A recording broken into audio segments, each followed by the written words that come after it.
So this is part 2 of the lecture for May 5th. So we are looking at week 13, day 2. We just got done talking about the 20th century and the different trends, the very many trends that we're going to see in the 20th century. And now we're going to take a little bit closer look at each of them and a key composer. So we're going to start with that Impressionism. So we said that Impressionism was growing out of France, and the composer that we're going to look at today is Debussy. So Debussy spans between the 19th century and the 20th century. He bridges it similar to what we found with Beethoven. He was a student at the Paris Conservatory.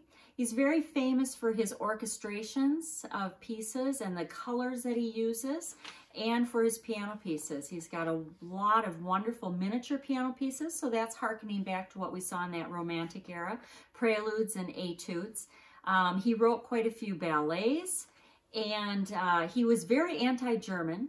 He was in Paris for most of his life. He was there when Paris bombed. He was bombed. He died during World War I.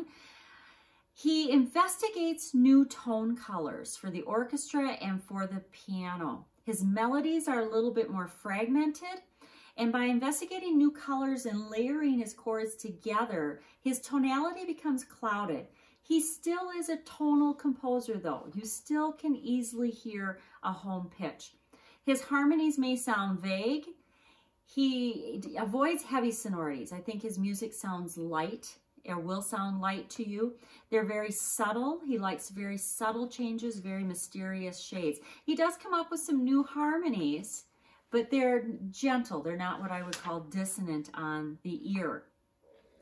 So the piece that you've got in your book for Debussy is on page 315. They give you a nice description of the type of harmonic vocabulary that he would use on 313. They describe the piece a little bit. They talk about how his harmonies tend to move in parallel motion. And there's a good view of that on 314. Again, you can see the parallel movement even if you can't read the actual notes there that are on the music. But this piece is called Clouds. It's from his 3 nocturnes. So they're symphonic poems. They're 3 separate symphonic poems that he grouped together, are called 3 nocturnes. So a symphonic poem, we know, means it's a 1-movement orchestral piece. We know that it has a program to it.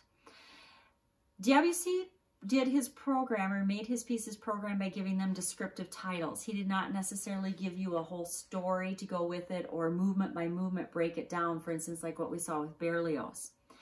So he's calling this one that we're taking a look at, the Debussy Clouds, is what he's given the name of this nocturne. Nocturne was the name of a miniature piano piece in the Romantic era. Nocturne meant nighttime scene, if you recall. So that's a harken back to Chopin. I think he studied his works a lot. We hear a lot of the same techniques in his piano works. So Debussy is referencing a painting here by James McNeill Whistler. And the Clouds is a nature picture, so programmatic in that work. And I think that he's trying to make you see, with his thick, light texture, cumulus clouds. So thick clouds moving maybe across the sky. The theme that you hear doesn't function conventionally in the fact that it doesn't just come right out and make a declaration of it, or it doesn't seem to lead anywhere. There are a couple of different motives that we hear pass between the clarinet and then the bassoon, and then the English horn comes in. Vague rhythm, it's based on an octatonic scale. So that's one of those new different scales that those 20th century composers are liking to experiment with. Octatonic means that it's using alternating half and whole steps up through that octave. So that's obscuring tonality there a little bit. The cloud music also has parallel motion. All the pitches are either moving up or moving down. Parallel motion is a big trend among impressionistic composers. This has a loose ABA form, so again, it's not as strict as what we would expect with a sonata allegro structure, and that's what most of our symphonic poems in that 19th century were. It's avant-garde in the way that the music is fluid, in the way that the structure is is a little bit looser with that ABA form. There's not sharp divisions between the introductions of one theme to the next. The parallel chords. I think that he's definitely trying to paint a picture here of the clouds with both the texture and the colors that he's using. I also think that there's some drum rolls in here as you'll listen that maybe act as thunder.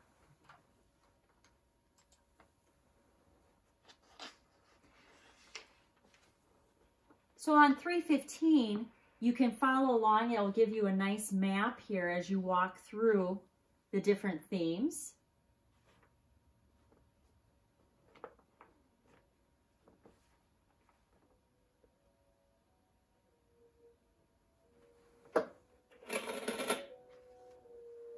So you'll notice with these chords moving, you've got some parallel motion. The voice is all moving the same direction up or down. You have a little bit of contrary motion going on, but very much soft.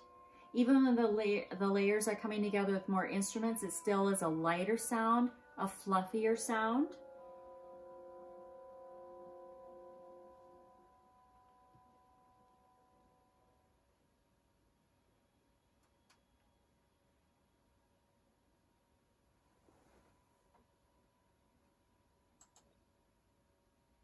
So Debussy music is beautiful. I think you'll really enjoy it. Impressionistic music tends to be very calming. I think the pictures it paints are beautiful. I encourage you, after you've listened to the piece, to Google impressionistic paintings, or in particular look up some paintings of Monet. And take a look and see if you can find the parallels between the colors, between the lack of sharp lines, of the form being a little bit more watery or nebulous. The next example that your text takes you through is the complete opposite. And it is a piece by Igor Stravinsky. And you've got a long explanation of it here on 317 and then going into the listening guide on 319. But Stravinsky was born in St. Petersburg, Russia. His father worked for the Imperial Opera. He's considered one of a handful of the most influential composers of the 20th century. He starts out writing in a neoclassical style. So that's what we saw Brahms doing, hearkening back, and Mahler, hearkening back to the forms, maybe pushing the element a little bit in harmony and structure, but hearkening back to those structured forms. He also is one of the first composers to start incorporating jazz into his music. He attended law school, and then he studied with Rimsky-Korsakov, who's one of the Russian Five. So you can expect then that you're going to hear nationalistic elements into his music as well. Because of the Russian Revolution, he spent the first part of his career in France, and then later he immigrated to the United States. The Ballet Russe was probably the most important ballet company in the Western European world at the time. They moved to Paris because of all the political turmoil in Russia. And so Stravinsky was in Paris as well, and they commissioned him to write 3 ballets. And through these 3 ballets, they're Firebird, Petrushka, and Rite of Spring, you can see his style change as he starts to embrace the next trend that we'll talk about, which is primitivism. So his first early works really follow the form of nationalism, especially what he learned from his teacher, Rimsky-Korsakov, or from that Russian Five. His works are considered avant-garde because they are experimental, they're radical, they're a little bit unorthodox, they're pushing the boundaries of normal, a little bit more abstract, but very much still using romantic forms and using nationalistic identities. By the time that he's writing Firebird, his orchestra is getting much more colorful, just similar to Debussy. He's using more instruments, he's using more rhythm. The Firebird is Adventures of Ivan is what the story is, if you're familiar with that Russian fairy tale, who encounters a benevolent fairy who's endowed with these magical powers, and then an evil magician and a magical Firebird. It's a wonderful story. Then he moved into Petrushka, which is again another Russian folktale. So we're still seeing this nationalistic features. And so there's a puppet that, from a carnival, a hapless puppet who comes to life and mingles with people at the fair. We start to see his harmonies become harsher. We start to see multiple tonalities building on top of each other. So we start to see what's called polytonality or polytonal. If a piece is polytonal, it means that you have two tonic centers or two home pitches going on at the same time. It'd be as if I was playing a piece and I was playing in the key of C in my right hand and the key of F sharp in my left hand. It's going to create a lot of dissonance. Very short motives, but still those folk tunes. By the time we get to Rite of Spring, his third opera in 1913, this is really his first major masterpiece. And it galvanized a lot of public opinion, pro and con. Audiences found the plot very scandalous. The plot is about the pagan ritual of sacrificing virgin dancers to the gods. And it has unrelenting rhythm. It's got a lot of violent offbeats. It has a lot of ostinato to it. Huge orchestra to it. Very much rejecting tonality and the fact that you have polytonality. You have atonality, which means you can't hear a home pitch at all. Primitivism, if you're calling a piece primitivism, you're saying that it's deliberately evoking primitive power through insistent rhythms and percussive sounds. Did not have a lasting effect on 20th century music. It's pretty harsh to listen to. There aren't a lot of composers that run with this style and take off of it after, admiring it. It still has a nationalistic tendency. There are still Russian folk songs in it. They're very crude, short little fragments.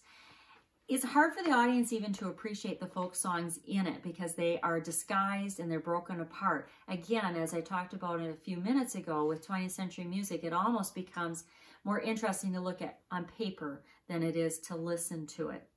So with Rite of Spring, this first performance really caused a public riot. The audiences were shocked and infuriated by the violent sounds in the percussion section, the violent sounds from the string section, and very provocative choreography. With this being a ballet, there were dancers.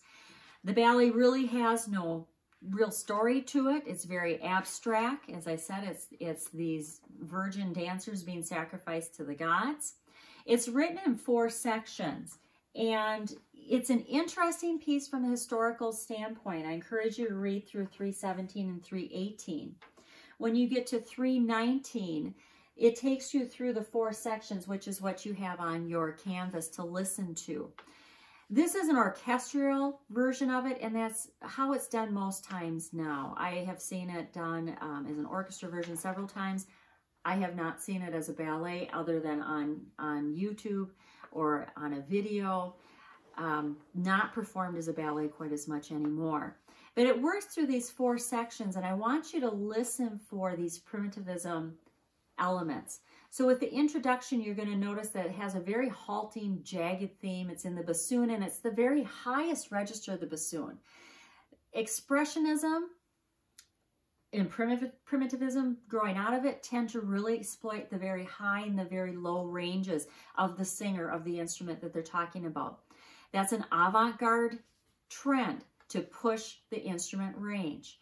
You're going to hear that it has a lot of polyphony, so there's a lot of lines imitating each other, but they're very dissonant.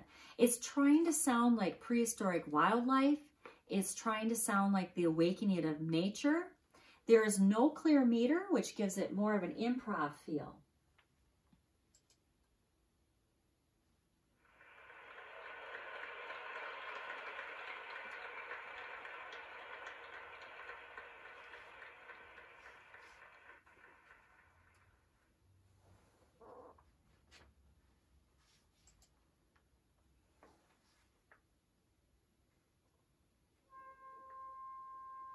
So there's your bassoon.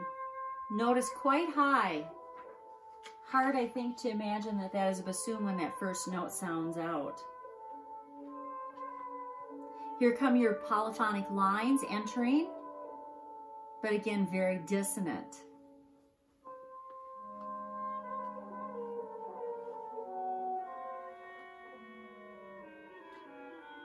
As you listen and go through, you'll notice that when you get to about 2 minutes 40 seconds. You're into the omens of the springs, which this is the dance part of those youths and those maidens.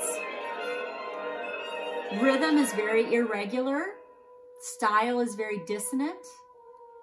You hear the same chord over and over. At one point, there is a chord that is sounded 32 times in succession in eighth notes with accents out of the meter, so syncopation.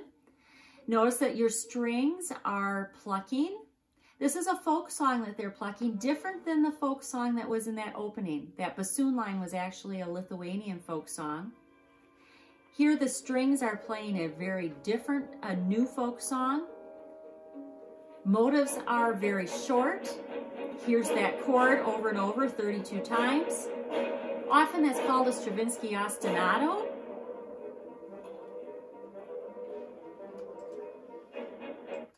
If you take that forward into about the 6-minute mark, this is the abduction scene. Again, we're hearing nationalism here with the changing meters, the folk tunes, the horn calls. There's a franticness to the rhythm.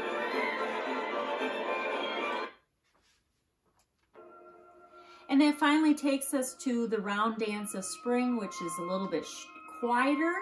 It's a short section. Again, listen to those extremes of register though. That's an E-flat clarinet playing at its absolute top of the range. You've got an alto sax playing at the very lowest of its range. Strong downbeats again, hypnotic meters. Here's another folk song. So this is the third folk song that we're hearing in there.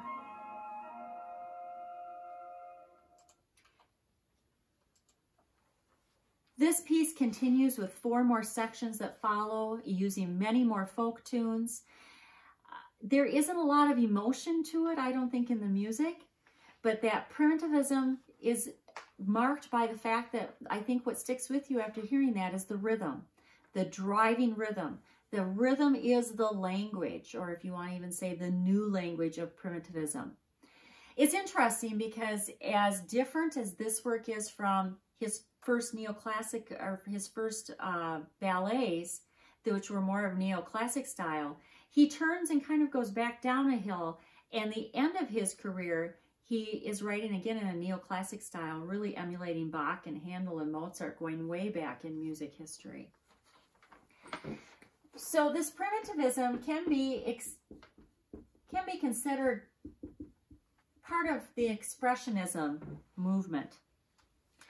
Expressionism came out of Germany. There are also some Austrian composers that were pressing forward with this, and their music is very complex emotionally. They were very intent on taking these romantic ideas and pushing them to its absolute conclusion of where it could not go anymore. They stressed intense emotion is what they wanted. They exploited hysteria, nightmare, insanity in their plots when they were talking about vocal musics and in their program music. Expressionistic composers tend to have a great interest in psychology, especially in the works of Freud.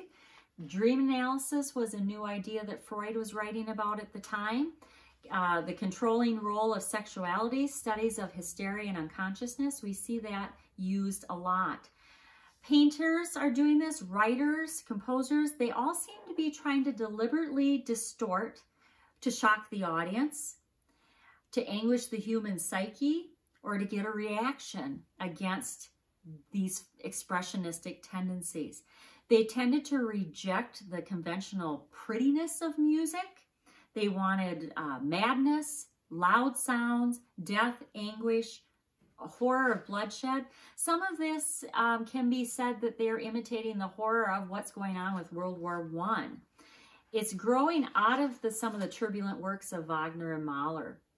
The person that we're going to take a look at for Expressionism is Schoenberg. Schoenberg is a German composer, 1874 to 1951. He was born in Vienna, entirely self-taught. So he was coming of age in the time of Mahler and Brahms and Wagner, and he felt that early music, the traditions of it, he liked the traditions of it, he wanted to carry on the traditions of it, but he felt that you could increase chromaticism and atonality. One of his greatest things that he's well known for is serialism. So serialism, as I mentioned when we were talking about 20th century techniques, is a type of writing where it's using a scale that's always used in a certain order. And we'll take a closer look at that in just a second. But it's all leading to dissonance, getting the emancipation of dissonance. Schoenberg, Berg, Webern, these are three composers your text talks a lot. Sometimes they're called the Second Viennese School because it was a trio of composers that were very important in writing in a new style, a new German style, just like way back we had with Mozart and Haydn and Beethoven being this trio of German composers that were very important. What you have in your text from Arnold Schoenberg is on page 321 is a song cycle. So here's a romantic form. It's lied or art songs that have been put together into a cycle to make them longer. It's one of the most famous 20th century song cycles. It's called Pierre Lunaire, which means Moonstruck Pierrot. It's from 1912. And so Pierrot is a tragic clown. It's from the Italian Improv Theater. And he's representing the isolated modern artist. It was composed around the same time as The Rite of Spring. There are 21 songs for soprano and 5 instruments. And so that's different, that it's not just piano and vocalists, but it's different chamber instruments. And one of his new techniques that he developed is Sprechstimme. Sprechstimme is a vocal technique that he developed where the rhythm and the pitches are notated for the singer, but the voice only touches on it and leaves it. It gives a very different sound. It's an extended technique, which means that it's like plucking strings or prepare piano that we'll see later, that's half singing and half speaking. So you'll hear that very clearly in some of these that we listen to. Your book has 2 songs from this song cycle that are being performed, number 8 and number 18. I've given you slightly different, I've given you 8 and 18, but in different forms so that you can see them performed in 2 different ways. So number 8 that I've got here for you is in a theater setting. So it's been staged with music and costumes. Notice that it's got pretty much of a nightmare atmosphere to it. The accompaniment is violin, piano, bass, clarinet, and cello. So very unusual group of 5 instruments. Notice as you listen, there's an ostinato in that bass line, a ground bass, if you will, almost like a passacaglia. That's a very old nostalgic idea that we've talked about too. Notice that her singing, again, is at the very bottom of her range. Also listen to the type of singing. It's not a melodic singing, this is Sprechstimme. When you go on to number 18 of the song cycle, here I've given you a more traditional concert setting of it, a recital setting of it. Again, unusual accompaniment with violin, piano, piccolo, clarinet, violin, and cello, and viola. The piano intro is very dissonant, it's very atonal. So again, you should not be able to hear a home pitch in that. It's a nagging obsession. You can hear there's a very high pitch. There's some imitative entries. There's a fugal passage. It's not 12 tone, but it's very atonal. If something is 12 tone, it would be as if I took and came up with a line. Let's say that I came up with this pattern.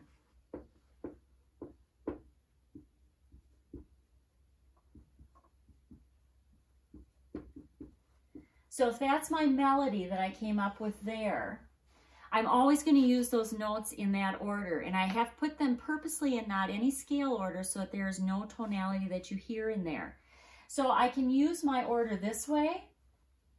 I can also do it retrograde or go backwards with it. I can invert it. Instead of going up and up, I can go down and down. So there's different combinations. It comes up with what's called a matrix. Again, it's a very mathematical style of writing that Schoenberg did. Your book talks about Anton Webern. He was a student of Schoenberg's. He was very much interested in this serialistic approach. There's a nice description of it on page 327 for you. I encourage you, if you want, to YouTube some Webern pieces.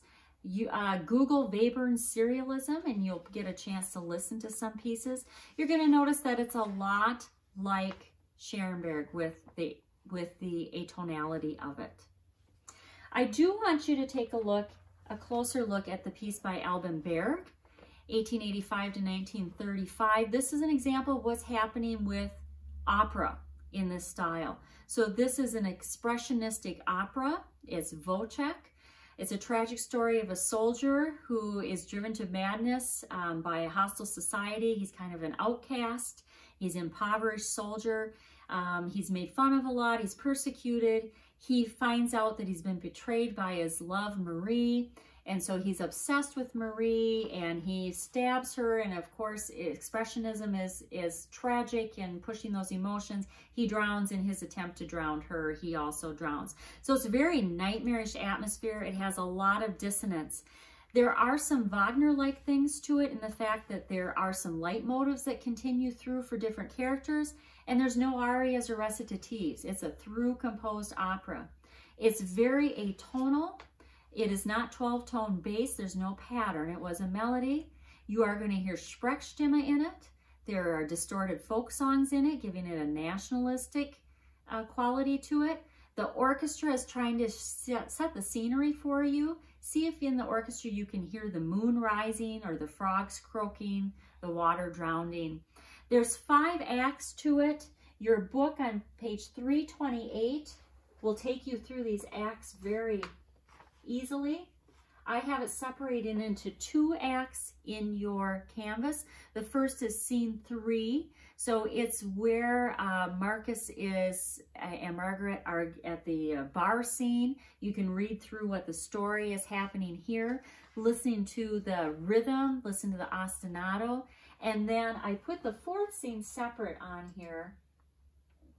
And this is the scene where he has gone to the lake or the pond to get rid of the body of his wife, and in the process drowns himself.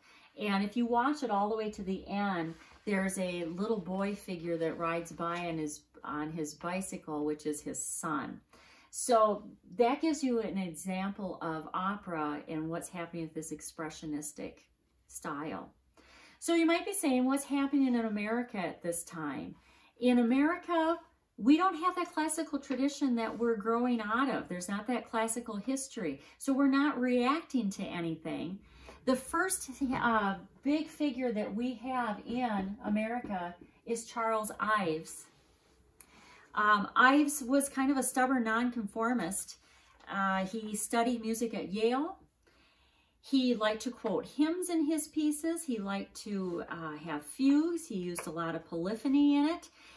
He started out as a life insurance salesman and then turned to composing after about 10 years. He won a Pulitzer Prize in 1947 for his 3rd Symphony. He was considered a transcendentalist, so in that vein of Ralph Waldo Emerson. Dissonant music, but in a little bit gentler tone. A lot of piano techniques that you hear in his music. He wrote a lot of piano music, a lot of orchestral music. You have a movement of his, what he called the 2nd orchestral set, movement 2. It's an informal symphony is what it is a symphony. And it's following a revival meeting or of a dance fragment. What I want you in particular to listen for when you are taking a look at this Ives and listening is that if you go to 3 minutes 57 seconds,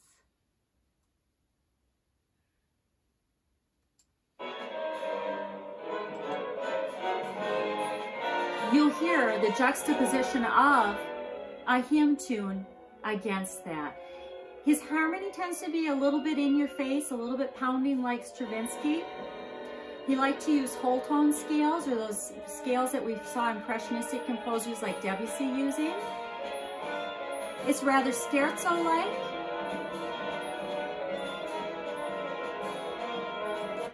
So it's a start for us to see what's going to happen with the trends in America. Ives is a unique way for us to start looking at American music. He tends to take what he likes and disregard what he doesn't like and comes up with a hybrid style that's coming out of America here. So that takes us through chapters 20 and 21. Remember to take your quiz, which will be open today, May 5th, from 8 a.m. till 11:59 p.m. Thank you.